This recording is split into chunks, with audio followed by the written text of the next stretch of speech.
Aeth hanes yr arglwydd yn Iachau Gwas Canwriad. Lyc 7. Wedi iddo orffen llefaru'r holl eiriau hyn wrth y bobl, aeth I mewn I Gapernaum. Yr oedd canwriad yno, ac iddo was gwerthfawr yn ei olwg, a oedd yn glaf ac ar fin marw. Pan glywodd y canwriad am Iesu, anfonodd ato henuriaid o Iddewon, I ofyn iddo ddod ac achub bywyd ei was. Deithant hwy at Iesu ac ymbil yn dair arno, a mae'n heiddi I ti wneud hyn drosto, oherwydd y mae'n caru ein cenedl, ac adeiladodd ein synagog I ni.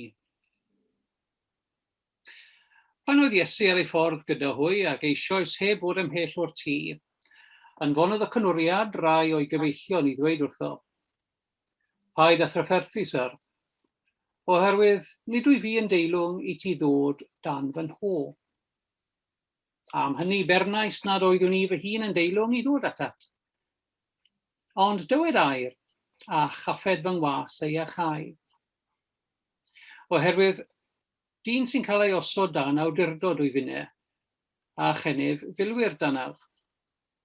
Byddwn dweud wrth hwn dos, ac fe a, ac wrth un arall, tyrd, ac fe ddaw, ac wrth fy ngwas, gwna hyn ac fe'i gwna.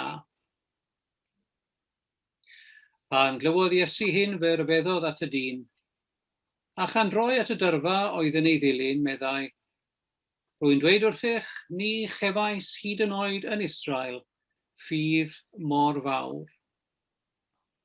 Ac wedi rhai anfonwyd ddychwelyd i'r tŷ, cawsant y gwas yn holliach.